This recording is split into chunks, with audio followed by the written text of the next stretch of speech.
Shawn Ray here for MDTV. I'm joined by IFBB professional bodybuilder Brad Rowe at the world-famous Gold's Gym in Venice. And Brad, you just got done telling me you're from New Hampshire originally, and we're in the month of June, and we're starting it off with old-time weather that you're very familiar with. Yeah, you know, this June gloom out here, it's reminiscent of kind of early spring in New England.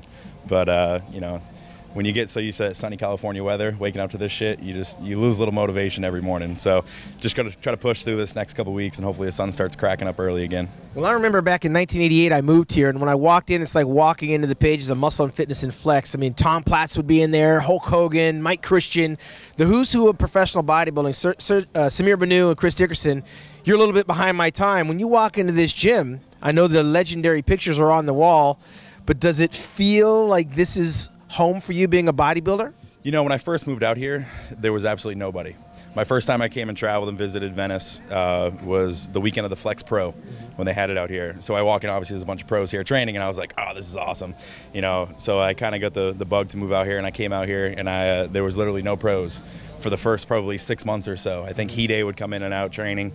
But over the past couple of years, guys have started to kind of come back into it and come here. You know, you got Dexter that trains out of here, Sean's in and out of here, Hidetada's in and out of here. Let's see who else. You got Sergio that moved out here. You know, I made it through the ranks and turned pro and came out here. So there's a couple up and coming, you know, NPC guys. So it's starting to get a little more of a vibe. Definitely much more than when I first moved out here, but it's nothing what you guys had dealt with. So well, you're a long ways from home, and I've kind of always wondered to myself, because I was able to have a piece of that era where you walked in and you had your competition next to you. We just saw Dorian Yates is in town. He's in there doing his training certification with the athletes coming through.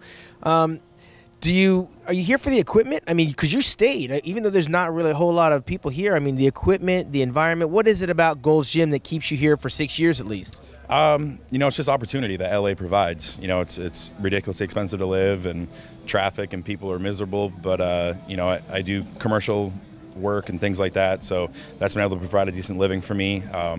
You know, as a personal trainer here, there's a lot of expendable cash out here, so I stay very busy with personal training. I met my wife, she's born and raised here, so my in-laws are my next door neighbors, literally. So I'm kind of trapped at the moment. Yeah, last time I was here in the parking lot, something happened. I think you were robbed. You got robbed or something, or a tire? What happened? Yeah, someone robbed me. They took my cooler, and it had my wallet, and it had my car keys and everything in it. So that was a little fiasco. The guy he had my keys in his hand, and he still denied the fact that he had my stuff. So, amazing. But you know how law enforcement goes, they can't do anything anymore. The guy got, you know, locked up and released right away, and I got nothing out of it. So, but it is what it is. Well, let's get back to the business of bodybuilding. So summarize real quickly your brief meteoric rise, because you've already competed a few times, and we'll get to what you were preparing for this summer. But bring the people up to speed with how you wound up here in Venice Beach. Just never given up, really. I started competing in 2010. I did 5 shows that year. Towards the end of the year, Ed Connors had come across me and decided to fly me out here and see if I liked it. And so I came out here, won the Excalibur, and kind of fell in love with the California vibe. And I knew that if I wanted to get into any commercial type work, this would be the place to be over New York, where I was spending my time at the moment there. And you know, then I started making my way through the ranks of the NPC, and I literally did every single national show for 3 years straight until I finally got my pro card in 2013. And you know, I just had a coach in Chris Aceto who just said, hey, just keep going, just keep showing up, you know. So so I just kept showing up, and you know, finally I think they just got sick of seeing me, so they gave me my pro card. And you know, I came on the scene my rookie year, and I was just destined to be one of those guys that just said, you know what, just compete, just keep showing up. So I did a total of 8 shows my rookie campaign, and ended it at the Olympia. You know, placed dead last, which I had no expectations, but the fact that I even made it at that point, when no one even thought I'd even turn pro, you know, that was a great feeling. So well, let me stop you there, because I want to know how important that is, because we've got seasoned professionals that qualify for the Olympia, and they realize, you know, I'm going to pass on this, maybe because statistically they don't think they're going to place where they ideally would like to. But how valuable was that first appearance? I remember I was like 13th or 14th in my first Olympia, and I was just like a fan. I mean, I just was taking it all in. How important is it to be on that Olympia stage, especially your first time out? I mean, definitely. I think any bodybuilder that gets into this, you know, that's the ideal goal. You know, that's their dream. And, you know, I'm a realist. And, you know, I think most guys going in, I think some guys, you know, they might have big heads and they think they might place top 10 first time around. But I think it's just one of those experiences that you just got to get up there. You got to enjoy the moment. You can't stress out too much about the show itself.